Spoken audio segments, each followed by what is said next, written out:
Welcome back, ladies and gentlemen, to another investigation. Thank you for joining me in this investigation as we take a look at Carl Eugene Watts, also known as the Sunday morning slasher. With 80 confirmed kills, but it is thought that he has 100 plus kills. All kills were women from Texas, Michigan, and Ontario, Canada. Without giving too much information, let's dive deep into the Sunday morning slasher's mind and investigate everything he did. Carl Watts was born in Fort Hood, Texas on November 7, 1953, to Richard Eugene Watts and Dorothy Mae Young. His father was a private first class in the U.S. Army and his mom was a school teacher. At 2 years of birth, his parents separated and he went to live with his mom in Inkster, Michigan, and in 1962, his mom remarried a mechanic by the name Norman Caesar, which they had 2 girls together, and it is said that Carl never took his role as the older brother. Carl would later explain that at the age of 12, he started to fantasize torturing and killing young women and little girls. It is thought that Carl had his first kill by the age of 15. When he was 13, he suffered from meningite and high fevers, which he was pulled out of school for a while. He would go to explain that during that time he wasn't in school. He was out hunting rabbits and skinning them. School was always trouble for Watts as he never got along with others and he was bullied all the time. When he came back from his illness, the school decided he fell behind, so they made him repeat the 8th grade, which he was always embarrassed about. With his academic failures, Watts turned into a very skilled boxer, which would lead to many more troubles in high school by getting into a lot of fights and altercations. And he always wanted to fight girls for some reason, which led to him beating up a 15-year-old woman that was on his paper route. When questioned by police, he told them he just felt like beating someone up that day. In September 1969, after being prompted by his lawyer, Watts was institutionalized at the Lafayette Clinic, a mental hospital in Detroit. It was there that the doctors discovered that Watts had an IQ in the low 70s and suffered from a mild case of mental retardation that impeded his thought process. However, after only 3 months, he was reevaluated and placed on an outpatient treatment.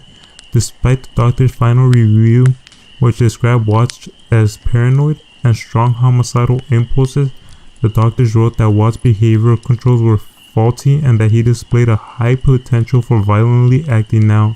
He ended the report by saying Watts should be considered dangerous. Despite the report, the young and dangerous Eugene Watts was allowed to return to school. His punishment for violence unknown to his unsuspecting classmates. From the time Watts was released to the outpatient program in 1969 until the time he graduated high school in 1973, he only went to the outpatient clinic a few times. Despite the fact that school officials were constantly having to deal with his violent episodes, after finishing high school, Watts was accepted to Lane College in Jackson, Tennessee on a football scholarship. But he was expelled after 3 months for stalking and sexually assaulting women and for being a prime suspect in the unsolved murder of a female student. Watts was able to return to school there after that and was accepted into a scholarship mentor program by the Western Michigan University. On October 25, 1974, Lenore Kaninsky entered her door and was attacked by a man who said he was looking for Charles. She fought back and survived. 5 days later, 19-year-old Gloria Steele was found dead with 33 stab wounds to her chest. A witness reported speaking with a man at Steele's complex who said he was looking for Charles. Diane Williams reported being attacked on November 12 under the same circumstances. She survived and managed to see the attacker's car and make a report to the police. Watts was chosen out of police lineup by Kaczynski and Williams and arrested on assault and battery charges. He admitted to attacking 15 females but never talked about the Steele murder. Watts' attorney suggested he be placed in Kalamazoo State Hospital, where a psychiatrist investigated him and discovered at Lane College Watts was suspected of having possibly killed 2 women by choking them. He diagnosed Watts as having an antisocial personality disorder.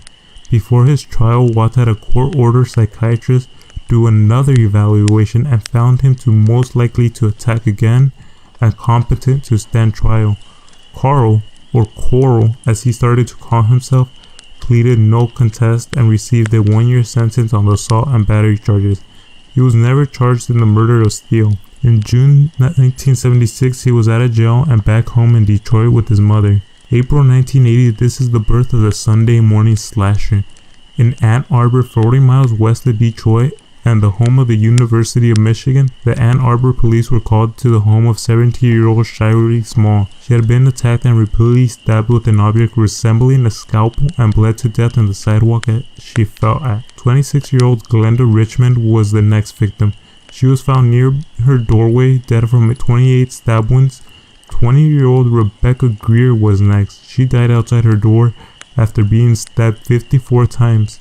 Detectives Paul Button headed a task force that had been formed to investigate what the newspapers had dubbed this murder of woman, the Sunday morning slasher. But there was very little for Button to investigate. His team had no evidence and no witness to a long list of murders and attempted murders that had occurred within 5 months. When Sergeant Arthurs from Detroit read about the murders, he contacted Button about Carl Eugene Watts. He noticed that attacks were similar to those he had arrested him for when he was a paper boy.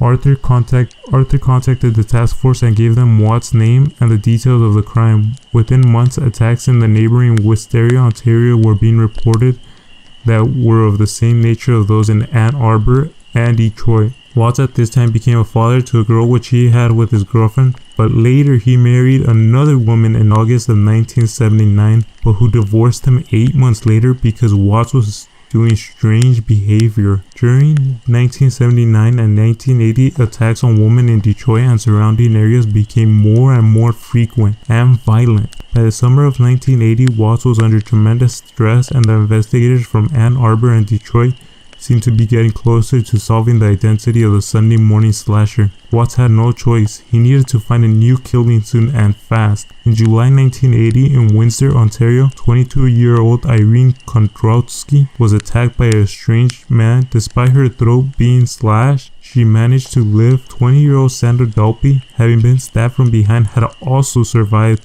30-year-old Mary Angus of Windsor escaped the attack by screaming when she realized she was being followed. She picked up Watts out of a police photo camera that Watts' car was recorded as leaving Windsor of Detroit after each episode. Watts became Bunton's leading suspect, and Bunton had a reputation for being a relentless investigator. On November 15, 1980, an Ann Arbor woman called police after she became frightened when she noticed that she was being followed by a strange man. The woman hid in a doorway, and the police were able to observe the man searching for the woman. When the police pulled the man over in his car, they identified him as Carl Watts. Inside the car, they found screwdrivers and wood-filling tools. But their most important discovery was a book that had Rebecca Huffman's name on it. Rebecca Huff had been murdered in September 1980. In late January 1981, Watts was brought in on a warrant to give a blood sample. Button also interviewed Watts, but he could not charge him. The blood test also failed to link Watts to any crime. By spring, Carl was sick of it, being hounded by Button and his task force, and so he made a move to Columbus, Texas, where he found work at an oil company. Houston was 70 miles away. Watts began spending his weekends cruising the city's streets. Button forwarded the Watts file to the Houston police, who located Watts at his new address, but they were unable to find any evidence linking him directly to any of the Houston crimes. On September 5, 1981, Lillian Tilley was attacked at her Arlington home and drowned. Later that same month, 25-year-old Elizabeth Montgomery died after being stabbed in the chest while out walking her dogs. Shortly afterwards, 21-year-old Susan Wolf was attacked and murdered as she got out of her car to enter her home. In May 23, 1982, Watts will do one of the dumbest moves he had ever made. Watts ambushed roommates Lori Lister and Melinda Aguilar at their apartment that the two women shared. He tied them up and then attempted to drown Lister in the bathtub. Aguilar was able to escape by jumping head first off her balcony. Lister was saved by a neighbor, and Watts was caught and arrested. The body of Michelle Madej was found the same day, drowned in her bathtub in a nearby apartment. In interrogation, Watts refused to talk. Harris County Assistant District Attorney Ira Jones made a deal with Watts to get him to confess. Incredibly, Jones agreed to give Watts immunity to the charge of murder if Watts would agree to confess to all his murders. Jones was hoping to bring closure to the families of the 50 unsolved murders of women in the Houston area. Quarles eventually admitted attacking 19 women, 13 of which he confessed to murdering. Eventually, Watts also admitted to 80 additional murders in Michigan and Canada, but refused to give details because he did not have immunity agreement for those murders. Carl pleaded guilty to 1 count of burglary with intent to kill.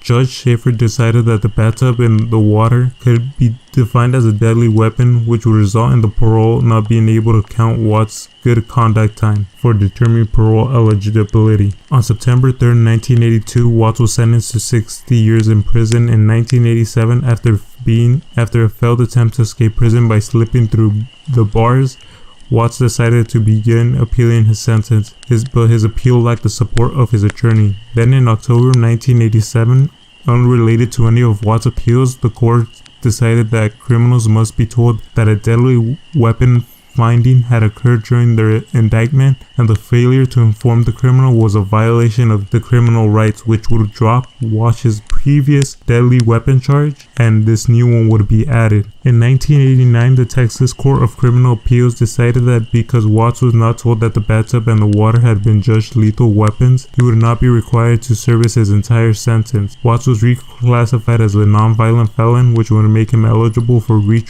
retroactive good time earned, qualifying 3 days for each 1 day served. Model prisoner and confessed murderer Carl Eugene Watts would be getting out of prison on May 9, 2006. As news spread about the possibility of Watts getting out of prison, there was a tremendous public outcry against the good time earned early release law, which eventually was abolished, but because it was applicable during Watts' trial, his early release could not be reversed. Lawrence Fossey, whose wife was murdered by Watts, fought the release with every possible legal maneuver he could find. Joe Tilley, whose young daughter Linda fought so hard to live but lost her battle against Watts as he held her under the water at the apartment complex swimming pool, summed out how most of the other families felt about Watts, and I quote, "Forgiveness cannot be bestowed when forgiveness is not sought. This is a confrontation with pure evil, with principalities and the power of the air." When Mike Cox, who was Michigan Attorney General at the time, found out about the charge in Watts' sentence, he televised spots asking the public to come forward if they had any information about the woman that Watts was suspected of having killed. Texas had a plea agreement with Watts, but Michigan did not. If they could prove Watts murdered any of the women who had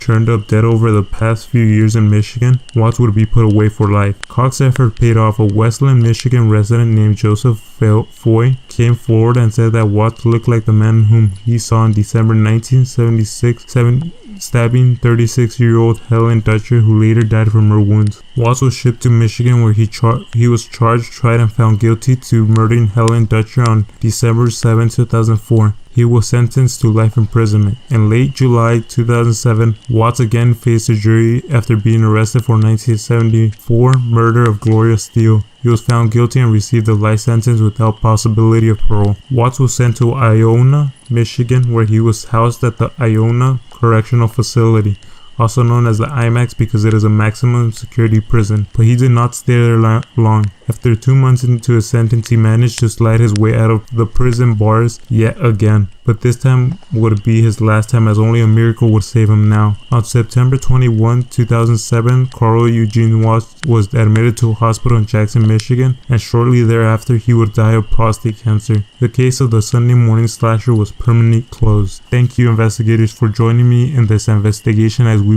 dive deep into the investigation of the Sunday morning slasher. Let's close this one up. Thank you, and I hope to see you for the next one.